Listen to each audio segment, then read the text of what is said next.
चलिए ठीक है, तो फिर अगला क्षेत्र भी मैं दिखा देता हूं, फिर और सीटों पर हम बात कर पाएंगे। जयपुर धौलपुर के बाद राजस्थान का दूसरा क्षेत्र है टोंक कोटा, जहां 24 सीटें आती हैं। टोंक कोटा में माधोपुर, कोटा और झालावाड़, बारां ये इलाके हैं। सचिन पायलट और वसुंधरा राजे का यहां काफी प्रभाव है, इसी रीजन से चुनाव लड़ रहे हैं। टोंक और झालार पाटन ये उनकी कॉन्स्टिट्यूएंसीज हैं। टोंक कोटा की 24 सीटों पर क्या होने जा रहा है, एग्जिट पोल आपके सामने रख देते हैं। यहां की 24 सीटों का एग्जिट पोल, तो यहां आप देखेंगे यहां भी कांग्रेस पार्टी बड़ी पार्टी बनकर उभरती दिख रही है। 12 सीटों पर कांग्रेस और 10 सीटों पर भारतीय जनता पार्टी जीत सकती है, अन्य को मिल सकती हैं 2 सीटें। टोंक कोटा में भी कांग्रेस बड़ी पार्टी, और इस लिहाज से आप देखिए तो राजस्थान का जो अभी तक की 72 सीटों का जो एग्जिट पोल है वो आपके सामने आ चुका है। राजस्थान 72 सीटों में से 30 पर बीजेपी जीत हासिल करती हुई दिख रही है, 37 पर कांग्रेस पार्टी तो बड़ी पार्टी बनकर लगातार है, और फासला कायम है बीजेपी और कांग्रेस के बीच में लगातार। दूसरा क्षेत्र है जहां पर कांग्रेस पार्टी ने बढ़त हासिल की है। इससे कम ऐसा तो अभी नहीं लगता प्रतीत होता इन 2 क्षेत्रों को देखते हुए कि बिल्कुल कोई एक तरफा जो फैसला है वो राजस्थान की जनता देने जा रही है, जैसा हर बार वो देती है। क्या इस बार कोई फंसा हुआ चुनाव था राजस्थान का? आगे हम और बात करेंगे, लेकिन पहले इन 2 क्षेत्रों पर मैं अजय आलोक साहब की राय ले रहा हूं। अजय जी, फंस गया क्या राजस्थान का चुनाव?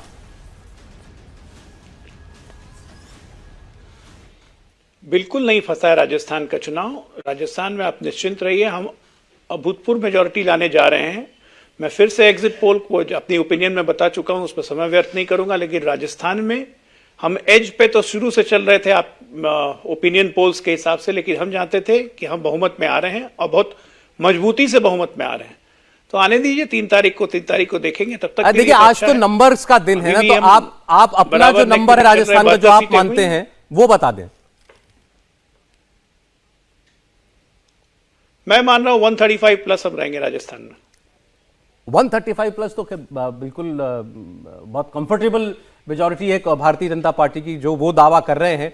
लेकिन क्या ये मेल खाता है एग्जिट पोल से, ये हम लोग अभी देखेंगे। समीर जी, 2 रीजन लगातार कांग्रेस पार्टी नंबर 1। बिल्कुल, और जयपुर धौलपुर का जो आपने पहले बार दिखाया था, मुझे लग रहा है कि उसमें भारतीय जनता पार्टी को, मुझे उम्मीद थी कि भारतीय जनता पार्टी वहाँ बहुत बेहतर प्रदर्शन करेगी। तो प्रधानमंत्री मोदी का आखिरी दिन रोड शो जयपुर में ही हुआ था, और जयपुर वैसे भी एक रूरल और बीजेपी के स्ट्रांग होल्ड के रूप में देखा जाता है। तो वहाँ अगर भारतीय जनता पार्टी कमजोर प्रदर्शन कर रही है तो बड़ा आश्चर्य की बात है। और धौलपुर में तो last time Bharatiya Janata party ने एक ही सीट जीती थी, शोभा रानी कुशवाहा एक विधायक थी, जो राज्यसभा चुनाव के समय कांग्रेस ने वोट दे दिया था और भारतीय जनता पार्टी ने उसे निकाल दिया था, वो कांग्रेस में चली गई थी। वहाँ बसपा का भी धौलपुर वाले एरिया जो है वो करौली और धौलपुर बसपा का भी एक ग्राउंड है, वहाँ से मुझे लग रहा है 2 या 3 बसपा भी वहाँ से सीट जीत सकती है। लेकिन मुझे ऐसा लग रहा था कि दोनों क्षेत्रों में भारतीय जनता पार्टी बेहतर प्रदर्शन करेगी। कोटा का भी जैसे अपने टोंक का बताया, टोंक तो बेसिकली सचिन पायलट का एरिया रहा है, तो वहां गुर्जर का एक प्रभाव रहा है। इसके अलावा कोटा अगर आता है तो वो ओम बिरला और लोकसभा स्पीकर का खेल। लेकिन इस बार यही तो सब चर्चा कर रहे थे ना कि गुर्जर वोट जो है वो पिछली बार एक तरफा जाएगा, चला गया था कांग्रेस के पास, इस बार नाराज है कांग्रेस से। तो इस बार ये मतलब बड़ा सरप्राइजिंग लग रहा है कि किस तरीके से मतलब वोटिंग हुआ है इस ट्रेंड में।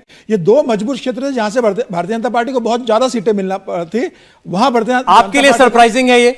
निश्चित रूप से मेरे लिए सरप्राइजिंग, और मुझे अभी भी लग रहा है कि इन दोनों क्षेत्रों में भारतीय जनता पार्टी को ज्यादा सीटें मिलेगी। देखिए राजस्थान में जो परंपरा रही है उसके तो विपरीत है अभी तक आपका एग्जिट पोल। बिल्कुल विपरीत है। आप देखेंगे जैसे जैसे राजस्थान का आप देखेंगे कि आपको हर रीजन में आपको दिखेगा कि कैंडिडेट स्पेसिफिक, जिसने जैसा कैंडिडेट वहां पे दिया उस रीजन में उसको बढ़ता है, वो कैंडिडेट वहां पे निकाले। इसलिए आप देखेंगे बड़ी तादाद, आप देखेंगे 2 रीजन में ही आपको 2, 4, 5 अन्य के दिख गए। आप जैसे जैसे देखेंगे आपको बहुत सारी इंडिपेंडेंट, बहुत सारी छोटी पार्टियों की, पिछली बार भी राजस्थान में 27 अदर्स के सीटें थी, इस बार भी आप देखेंगे अच्छी खासी बढ़त है जो छोटी पार्टियां हैं। इसमें रिवोल्ट जो हुआ था बीजेपी के, जो बगावती खड़े हुए थे, उनका कुछ असर हुआ क्या इन क्षेत्र में दोनों में?